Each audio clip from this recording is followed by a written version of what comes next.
So, a new trailer dropped this week for Pokemon Sun and Moon. You know, the actual Pokemon game. And some really crazy announcements. Announcements that for these, they've announced some new moves, some new forms for Pokemon. There's a new Z thing that you'll wear on your wrist that has some kind of mechanic to it. Uh, but yeah, do you want to fill us in on that? Yes, I do. Um, so we haven't talked about Pokemon Sun and Moon in a while, and that's not because there haven't been things that come out for it. There's literally been like a trailer and every there's been like two trailers a month coming out for this game. I think maybe three. I don't know. There's been a lot of trailers for a lot of different things, and I didn't really want to like keep doing like an update because some of them were just like really small, like introducing like one Pokemon. It was like I don't want to make a I don't want to make a big deal over like one Pokemon. Um, but this week, enough has come out to where it deserves us to talk about it. So uh, there were a lot of things that came out, but I'm going to talk about two things: Z form or the Z attacks and the Alolan forms of Pokemon. Now, I'm going to try and not say everything that I want to say about this because I've if I was able to, and if we had the time, I could go for maybe an hour talking about this alone. But I'm gonna try and limit myself to like 5 or 7 minutes. So Z moves are kind of like the new thing coming out for Pokemon. A lot of people are they're making assumptions that maybe it's like taking over Mega Evolutions. Like maybe we won't have any more Mega Evolutions, and Z moves are going to be the big thing because it's a stone. There's a bracelet, just like in X and Y. There was the Mega Stones and the Mega Stone bracelets. This is pretty much looking like the same thing, but I feel like this is Nintendo's way of making like a fresher concept because kind of like what we talked about the last episode, podcast 11, we talked about sequels and like Mario games being really similar, and then like once in a while they'll have one that's different. Mm-hmm. Pokemon has been really trying to like every game that comes out, they've been trying to give it something new and unique because Pokemon's really been like the exact same thing. 8 badges, 8 gyms, the Elite Four, collect all Pokemon. Like that's the basis for every Pokemon game. The X and Y kind of shook it out with Mega Evolutions and their like 3D characters, customization for sprites. Just a whole bunch of new things came out in X and Y. Sun and Moon looks like the next big step with all these new things coming out.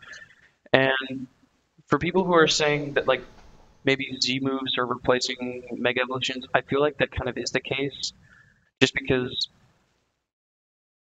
so many people have like I've seen a bunch of different fan art designs of a bunch of like Mega Evolutions for Pokemon. They're like, oh, this is one of my favorite Pokemons. I think this deserves Mega Evolution, and just all these things. And I feel like people have actually sent those to Nintendo and been like, hey, why don't we do this? And I feel like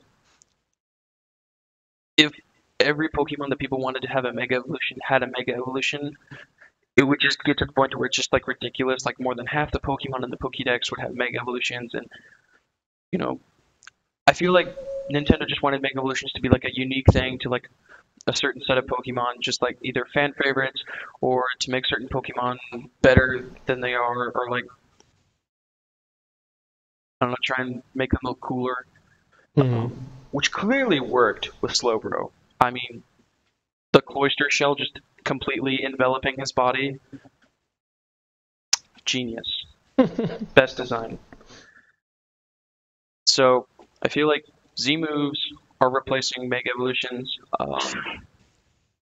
Maybe not entirely. Um, I don't want to say that as permanent because I don't know. I have a feeling that that's what's going to happen. I feel like we're kind of done with Mega Evolutions, but maybe they might have like a few come out just because uh, I know in the anime people are saying the Mega Evolutions is still going to be around because Ash's Greninja has a new form and nothing's really been talked about that, which is really weird because in the games Greninja doesn't have a Mega Evolution, but in the show it hasn't been labeled a Mega Evolution. So a lot of people think that maybe there's like a new thing coming out. And there's also a couple of rumors coming out that the starters, their final evolutions, they have two evolutions for their second stage, which I think would be cool. And a lot of people think that that's what's going to happen with Greninja. Hmm. So there's a lot of things behind that. And Z moves are pretty much a fifth move that Pokemon can use. It's like every typing has a Z move. That's been confirmed. So Dragon, Ice, Bug, Steel, Grass, Water, all of them, they all have a Z move. And like Mega Evolutions, you can only use once, or use once a battle. So, you can't like send out a Charizard, use a Z move, turn it back, send out a Blastoise, use a Z move, because like Mega Evolution, it's too overpowered. Right, they gotta balance it out somehow. Yeah. They haven't really released any information on like attack damage and if any of the moves do status effects. Right now, it just kind of looks like a super attack or a hidden attack that Pokemon know. So there's not really a whole lot of information behind them, but it's a fifth move that Pokemon can use. It can be used once in a battle. Big animation, and they've all got these like ridiculous names like Electro Surge, Bolt, or like Blossom of Death or something. They all look ridiculous, but it's some of them look cool. And then I think one of the biggest things that have been released, Alola forms. Alola forms of Pokemon. There have only been Alola forms of first generation Pokemon. Pretty much what they are is they are new forms of Pokemon that we've known, but their bodies have changed a little bit, and their typings have been changed a lot. At least most of them. And a lot of people think this is another thing that's going to take over Mega Evolution is Alola forms. Just Pokemon having different typings and different looks to them. They feel like that's going to be enough.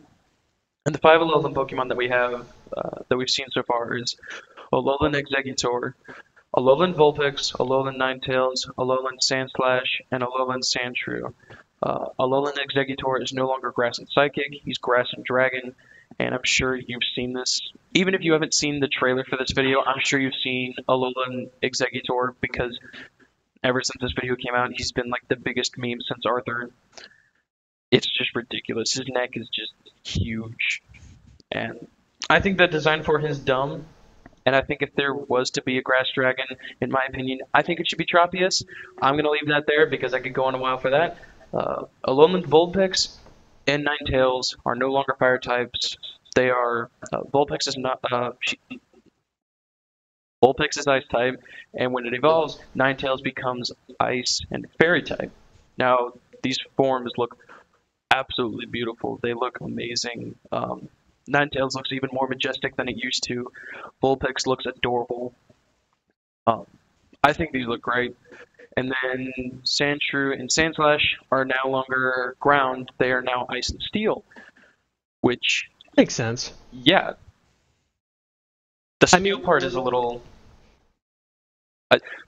if you go to the Pokemon Sun and Moon website, they have detailed information about all the Alolan forms, and like they all kind of make sense. Alolan Exeggutor again is kind of like but I don't know. But for Vulpix and Ninetales and Sandshrew and Sandslash, theirs kind of makes sense. Saying that Sandshrew and Sandslash lived in Alolan Islands, and then like they lived in the desert, and then like a volcano erupted, and it drove them all out of the desert, and they lived in mountains, and so they lost their ground typing and gained ice. And then apparently the ice that they're made of is hard as steel, so they're like, we'll just slap that on there. Well, and to me, it seems like what they're trying to do is they're trying to balance out and maybe say, hey, we have quite a few fire types in the game. We don't have that many ice types. We have a lot of ground types in the game. We don't have a lot of ice or ice comboed with steel in the game. So I kind of feel like what they're doing is they're taking the more common types and seeing, okay, so which ones would make sense to make into a different type.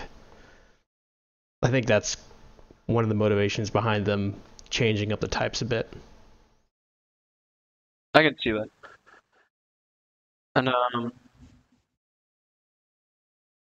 I also like this because I think for Sandshrew and Sandslash, this will be a lot better with them moves wise because Sandshrew and Sandslash don't get a lot of moves through level up, um,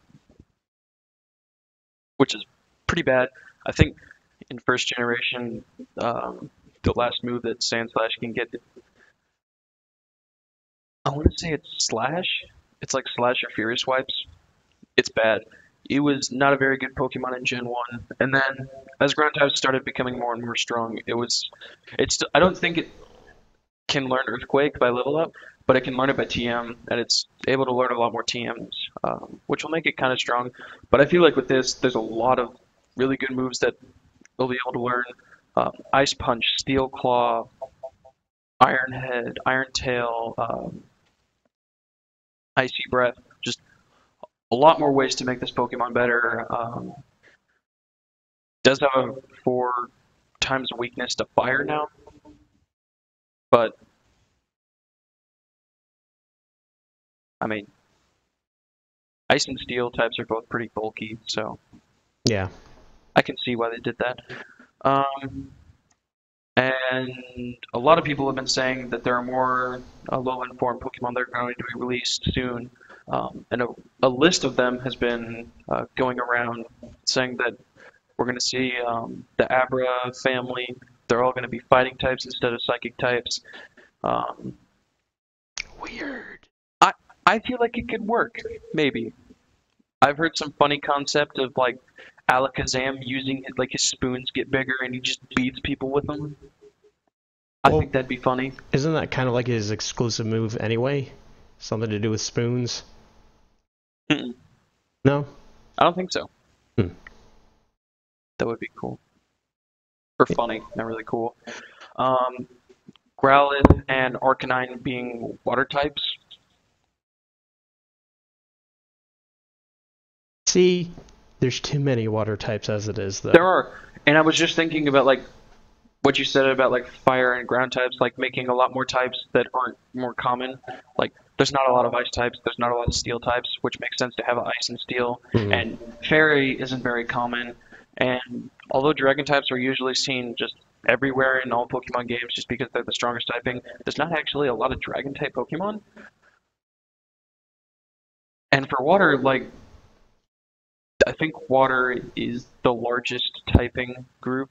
Like there's more water Pokemon than anything. That was the case in Gen 1. I guess it hasn't changed much. No. And I was thinking, well, like, okay, yeah, we can take some water Pokemon, but I'm like, most of them are fish or things that generally can't be out of water. Like maybe like Staryu and Stymie. Stymie. Oh my Yeah, goodness. you said it right. Yeah. Oh, you said stymie. I said Stymie. Starmie. Starmie. Staryu and Starmie. Maybe I don't know. Like get rid of water and replace it with rock. Yeah. I don't think anything should become water type at this point. Yeah. I don't know. But yeah, Alolan forms, Z moves, a lot more Pokemon have come out. If you guys haven't seen them, you can go onto YouTube, look at the YouTube trailers for them, or you could go to the Pokemon Sun and Moon website. It has all the Alolan Pokemon, both Alolan forms and just Alolan Pokemon that are brand new. They're all on there. All their descriptions are on there. Um, yeah, every trailer just makes me want Pokemon Sun and Moon to be here more and more. And I guess Go's not cutting it for you anymore. No. Yeah, Go was kind of like it's kind of like the cheap drug, and you're just waiting for the good stuff to get here. It's like, please make it last. Pokemon and drugs, they just seem to go together. I don't know why.